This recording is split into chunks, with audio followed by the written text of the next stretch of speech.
Hey there, Mr. Reddit here. Welcome back to another episode of r/Entitled Parent Stories. Our first story we'll be reading today, entitled Mom Treats Me Like an ATM. After that, entitled Sister Wants to Be Given a Lake House for Free. And after that, Karen at the Movie Theater. Now for every thumbs up this video gets, one Karen does not get a lake house, so please smash that like button. And if you're new, subscribe and turn on notifications for new stories from Reddit every single day. And huge shout out to Georgia Pumpkin, our newest channel member. Thank you so much for supporting the channel. Become a member today and I'll give you a special shout out in our next video. Entitled Mom Treats Me Like an ATM. Backstory. Allowed a friend of a friend who was down on her luck to room with me for 2 years, so we did become close friends, as she needed to get away from her horrible ex/father of her son. In hindsight, the fact her boyfriend at the time would not spring for a place for her to move in with him should have been a red flag for me. There's a whole other story regarding both the father and the boyfriends, plural, that I won't get into right now. Fast forward a couple of years. Stuff happened. Lost my job, had to move back home, literally across the country, got rehired. Still kept in contact with her, and since I could afford it, $100 every couple of months to help her out wasn't hurting my finances while she was down on her luck. She was back living with her mom and on government assistance for a while, so it was infrequent enough that it didn't bother me. But after a while, I was getting tired of her begging me to borrow some cash. Realized I never did tally the total amount and was shocked to find out it was over $12,000 over 8 years. So I basically gave her an ultimatum early last year.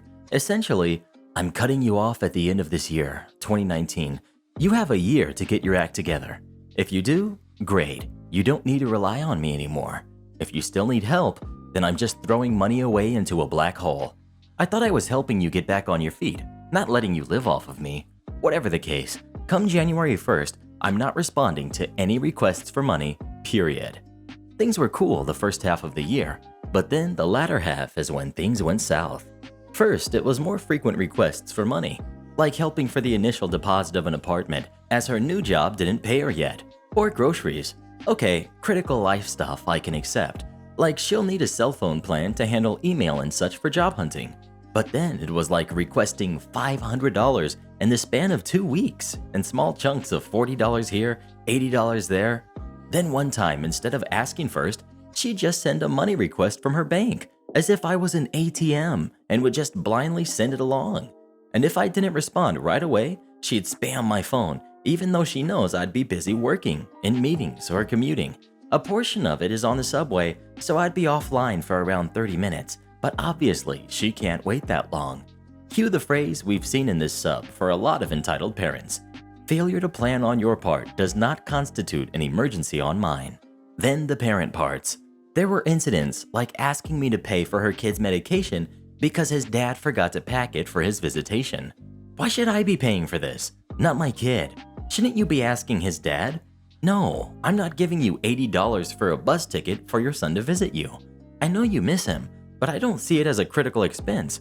I'm sorry, but maybe you should try deferring the visit till later when you're more financially stable. I'm sure your 12-year-old son will understand. Then the kicker. This past Christmas, she had saved enough money to buy a Nintendo Switch. Not, saved up the money to handle surprise expenses or pay me back, not that I expected, but went immediately towards a very expensive gift for her son. The reason she was contacting me, however, was that her ex-boyfriend, not the one from before, I've lost count of which boyfriend, probably number 8 at this time, had serious entitlement, anger, and mental issues, broke into her apartment, stole a bunch of stuff like the Switch, and pawned it. Thankfully, the police were able to get him, and I believe he's in jail now. However, she's still out of a present. But instead of getting a cheaper present, or asking around other friends and family to pitch in, she contacts me first and asks for $200 to go towards the present. Obviously, I declined. I think she eventually settled on a gaming keyboard and mouse for him. Naturally, she used the "ruin Christmas" line on me, which got me really upset. Her ex ruined it, not me. I don't really owe her anything. She's not entitled to my money. I'm not an ATM at her beck and call. So far in 2020, she's still tried to borrow money, but I've held true to not giving her anything. Also, never having roommates ever again. especially people with kids. Entitled sister wants to be given a lake house for free.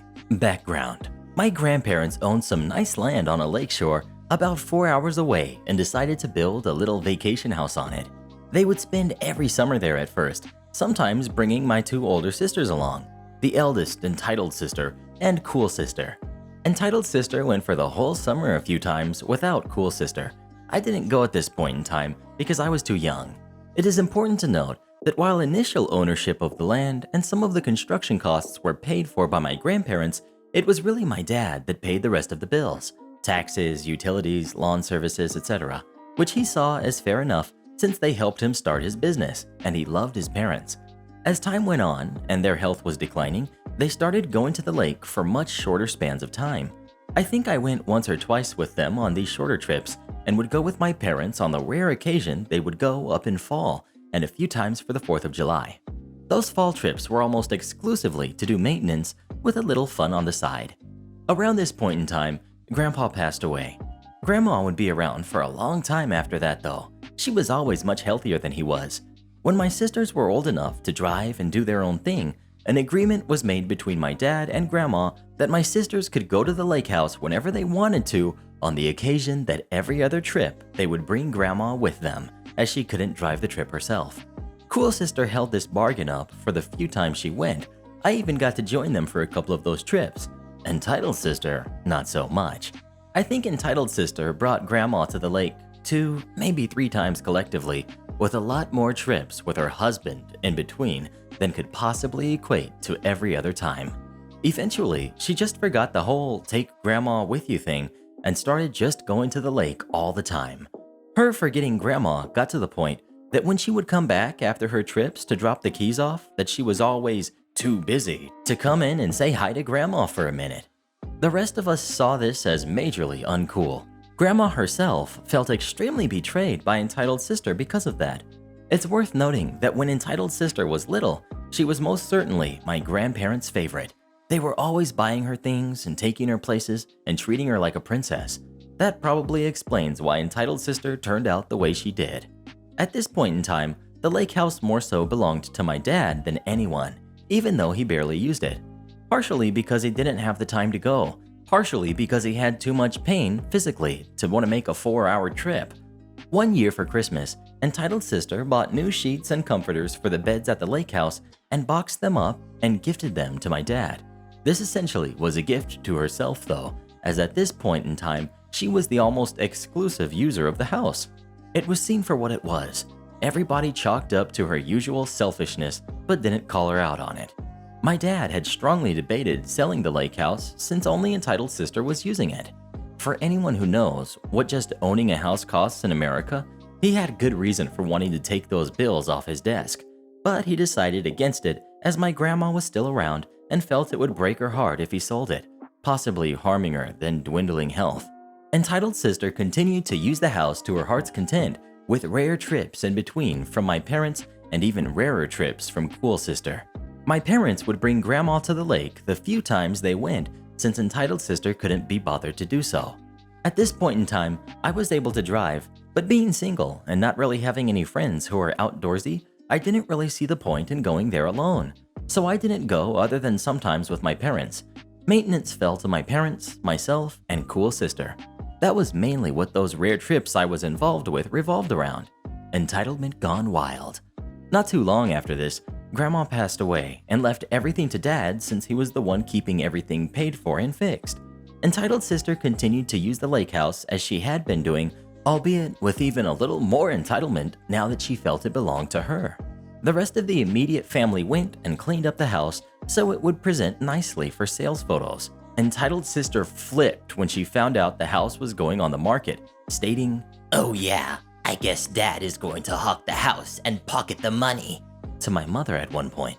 This sentiment quickly got back to my dad, and my dad, being kinder than I, could have offered the house to entitled sister for free.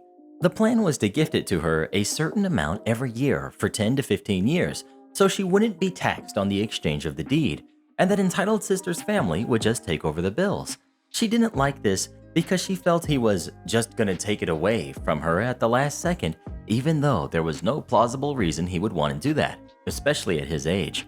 She also didn't like the $6,000 a year in property tax, utilities, lawn care, etc., saying that they couldn't afford it even though her family was taking something in the order of $10,000 to $20,000 worth of vacations every year in addition to the numerous lake house trips. It was also offered to become hers instantaneously, which would cost her extra money, but then she wouldn't be afraid of having it taken away. This, of course, was also rejected. So Dad put it up for sale as he was tired of paying $6,000 a year for something he didn't use and barely anyone other than Entitled Sister used. Entitled Sister raged about this in her 37 going on 13 way, but that still didn't stop her from going to the lake all the time. She said it would, and it did at first, but it didn't stay that way for very long. The lake house sat on the market for years with periodic price drops as it was originally listed at an optimistic price by my dad in hopes that he might recover some of the sunk costs from over the years. The offer of, "You can just have the lake house, just pay the bills," was floated to Entitled Sister at least 2 more times during this. I believe she assumed the house would never sell and Dad would eventually just give up. Enough time had passed that I found myself in a steady relationship with someone and finally felt I had a reason to go to the lake house since it was still in the family. But it seemed that any desirable date and time I wanted to go, Entitled Sister had already laid claim to it. So even though I was busy all the time, similar to my dad, and had rare opportunities to go, I had to schedule around Entitled Sister, who was able to go to the lake pretty much any time she felt like it. Her schedule was/is immensely flexible because she didn't/doesn't work. Her husband makes loads of money and pays for everything for her. Recently though, out of nowhere, some buyers found the lake house and the whole closing process began. Closing day was to be in less than a month. My parents couldn't decide how to delicately give this news to Entitled Sister since they knew crap was gonna hit the fan with her. The decision was taken out of their hands when Entitled Sister came to my parents' house and announced she was going to the lake house on XYZ date that was a week after the closing date. They were forced to tell her that it is sold and she started crying and sprinting back to her car. It was as though she was 5 and just discovered that Santa isn't real. Mind you, at this point, she was 42. A couple days later, her husband came over to have a talk with my dad about the lake house. Entitled Sister didn't join her husband in this, just gave him a few talking points. This presumably was because she was incapable of holding back her rage during the meeting. In the conversation, the deal of, "You guys can just have the house, just take over the bills," was offered yet again, and rejected yet again for the same BS reason. Through further discussion, it turned out that Entitled Sister and her husband felt my dad had enough money, and that my dad was more than able to continue paying the bills on the lake house so it could stay in the family. Read, keep getting used for free by Entitled Sister. My dad, with the apparent patience of a saint, didn't flip out over such an unreasonable expectation, just stated they were at an impasse and it was going to be sold. Entitled Sister's husband then tried to bargain for Entitled Sister to go for one last weekend because Entitled Sister wants to at least say goodbye to Grandma. This is totally laughable, since Entitled Sister couldn't be asked to take a minute out of her busy schedule to even say hi to the sweet old woman when she was alive. I don't think Entitled Sister even gave her a phone call in all those years.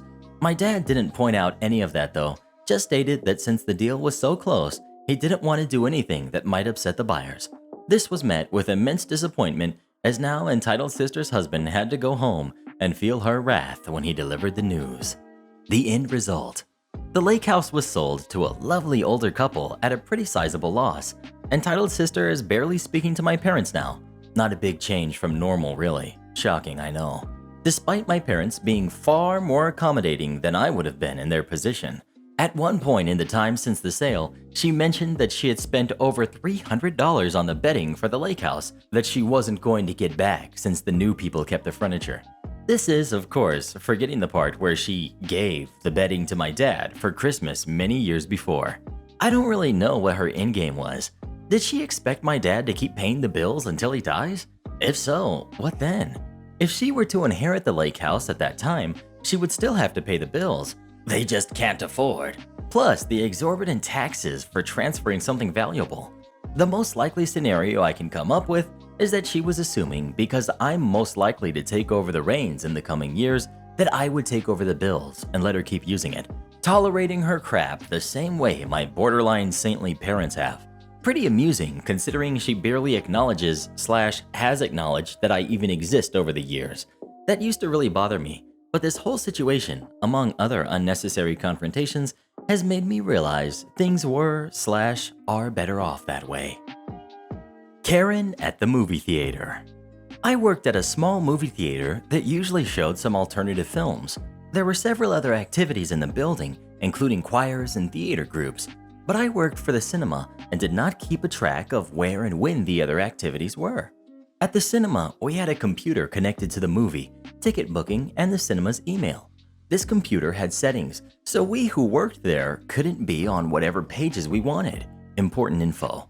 This time, I was working on a Wednesday for the first time and had no idea what was happening in the building, except what film I was going to show. While I was sitting at the computer arranging small things, Karen shows up. Excuse me? Yes, what can I help you with? Do you know where the International Choir has its practice? Unfortunately, no. I only work for the cinema and have no knowledge over other activities. Don't be silly. Look it up on the computer for me. I can't do that. The computer only works with the programs we have for cinema and the booking. So you can see all the bookings in the building? No, I can't. I can only see the cinema bookings. Are you too important to help me or what? Me. Excuse me, but I don't know how I can help you. I don't know where the International Choir has its practice, where they start, or who is responsible for them. But I know we will be showing our movie tonight if you're interested. Karen storms off and I remain slightly irritated. Visitors to the evening's movie come and pay for their tickets, enter the salon and sit down. 5 minutes before I close the doors, Karen came back. I couldn't find the choir, so I'll take the cinema instead. Me. Sorry for not being able to help you sooner. But fun, you want to see the movie. Then I explained that it is free placement in the salon and what the tickets cost, and that it's to a discount if you're over 65. Do you think I'm old now too? Me, surprised. No, this is information I provide to all customers. You still think you're too important for me, but I buy a ticket anyway. Me. Okay, here's the price. Wasn't it cheaper? If you're over 65, it's cheaper. I am over 65. Then you will get the discount. I write in the discount and print out her ticket and give it to her. She snarls and goes back into the salon. Time goes on, and afterwards I started the movie. I can start putting away the candy and warm my lunch. Then Karen comes out from the salon looking at me. Karen. What? Do you get paid to eat? Me. When the movie is on, I can't do much else. The computer is locked, no more customers will come in, and I'll be here until after the credits are done. So yeah, I'm having my dinner now. The computer certainly works. Me. No, I can't prepare tomorrow's movies today because when the last movie of the day is started, the screen locks for security reasons. But can I help you with something because you're not in the salon watching your movie? Karen. I didn't like it, so I'll go now. And I'll tell your boss how unpleasant you have been with me tonight. She goes away and I eat up my dinner. Before I email my boss and tell him what had happened, my boss replies by reminding me that I cannot use the computer after the last movie goes and ask if anything else happened during the evening. Not the best boss, have more stories just about him. I answer no, and the rest of the time I spend on YouTube on my private phone. No sir, I cannot valet your car. I don't care if you're friends with the president of the company. Once upon a time, I was a valet for a semi-local hotel chain. My hotel in particular had multiple floors of event space and no on-site garage. Therefore, sometimes we would have 400 people attending an event and we could only park a handful of cars. This night was one of those nights. We had 2 large events, which had already begun 2 hours ago, and for some event, people were still showing up. In arrives our entitled man. I'm busy opening a door for someone when he pulls up in our loading zone and stands outside his car talking to someone on the phone. I walk over and he just holds out his hand with his keys and continues with the conversation. Me. Hi, sorry, but we're full for event parking. Him. Ugh, then just leave it where it's at. I'm late. Me. Unfortunately, that's not a spot. I can certainly direct you to the nearest parking structure. Him. Oh, what's one more car? Just park it. Me. I'm sorry, but we just can't accommodate any more vehicles. It's a car. It'll fit anywhere. Me. I'm sorry, but I really don't have room. He angrily walks back to the car, phone still in hand, then turns back towards me. Does it help that I'm friends with the president of your company? No. Then I'm going to call him and tell him that this hotel can't even valet like they're supposed to. This is unacceptable. Me. Okay. And he huffs his way back to his car and speeds off into the sunset. Or around the block, but whatever. And I did not run into him the rest of the night, which was nice, because I thought for sure he would come back to scream at me. He actually did call the president and told him how we couldn't valet him, in which the president laughed at him and told him to arrive earlier. Why did you seat those people? We were here first. This happened at my first hostessing job years ago, but it still makes my blood boil to this day. It was a usual busy weekend, and an elderly couple walks in with no reservation, and I told them it's a 15-minute wait. But luckily, there's no one in front of them, and they were peeved. The restaurant is an open floor plan, and you can see the entire dining room from the front door. But I guess they couldn't see that well, because obviously they couldn't tell how busy we were. The elderly couple sat in the waiting area and waited while staring me down. Not even a few minutes later, some people came in that are actually meeting a big party that's already half there and seated. They just needed help finding their friends. I showed them where their friends were, and when I got back up to the host stand, the old lady threw her hands up in the air and said, "What the heck?" And the old man went berserk. "Why did you seat those people? We were here first." I explained to him that they weren't a new table, that their party already arrived 30 minutes ago, and they're just the remaining guests left of that big party. You would think that would be the end of his fit, but since he knew he couldn't be mad at me because I was actually right, he started going off about something else. "Well, you better do your job right then, and seat us right now. This is ridiculous." I replied, "Don't worry, sir. I know how my job works. I'll seat you when there's actually something available," and made them wait an extra 10 minutes on top of their 15 just to be petty. But they literally didn't even notice. I don't know why, but this story still gets me raging. Entitled people ignore me and steal my groceries as I lay unconscious in the middle of the store. I have a heart condition called NCS, which essentially means that the nerve that controls dilation of my arteries can get triggered for no reason, causing my blood pressure to plummet and me to black out. For most people, this either happens with a trigger such as blood or pain, or they have a high enough normal blood pressure that if the nerve does get triggered, they don't drop to a low enough blood pressure to fall unconscious.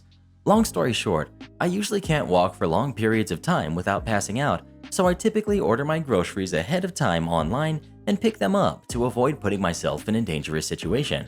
However, thanks to people panic buying at the start of this whole thing going on, everyone and their brother were ordering groceries online to avoid contact, and stores were out of everything on top of that. So all online order slots either couldn't be filled or were taken up for 2 weeks into the future. This meant that I had to walk around the store to find my groceries, which is a lot harder than it sounds for someone who can drop without warning. This day in particular, I ended up having to try 6 different stores to find what I needed, and by the time I got to the grocery store that had the bulk of the items I needed, I was exhausted and slightly dizzy. But I had to finish my shopping or there would be no food in the house thanks to everyone who was hoarding. Anyway, I get about halfway through the store. My cart piled up, including the last of a few items, and I feel the familiar feeling of my body giving out under me. I was able to get to the ground and sit safely, but I was losing consciousness quickly. At least 4 people passed me while I sprawled out on the floor, covering their faces and rushing away like they thought I was sick or something. Finally, after what felt like an eternity, a kind old lady approached me to ask if I was okay. All I could do was pull my medical alert necklace from inside my jacket before everything faded away. I don't remember much of what happened exactly, but in the spurts that I was awake, I remember an employee with a gallon of water trying to make me drink, and then vaguely a paramedic showing up. By the time I came to, the employee asked if they could pull my cart off to the side until I was done in the back of the ambulance. I agreed, knowing that as soon as I had more fluids in me, I'd be back to normal in a matter of minutes. 20 minutes in the back of an ambulance and a full bottle of water later, and my blood pressure was back to normal. My sister was on her way to help me get home safely, and I was released to go check out my groceries. When I came back into the store, however, my groceries were gone. The same vultures that had passed me while I was helpless and nearly unconscious on the floor had found the cart the employees tucked away for me and picked through it all and taken whatever they wanted. I was upset and too weak to reshop. I left the whole hot mess of a situation empty-handed and had to go back again the next day because apparently people are entitled enough to pass up an unconscious person in the middle of the store to resume their panic buying, as well as to steal from a cart that was clearly set aside by employees. And shoutouts to our regenerals of the day: Braxton Gaming, Bobby Sue, John, and White Strips. Become tomorrow's regenerals by leaving as many reads as you can in the comments below, and please listen to my playlist every night when you go to sleep.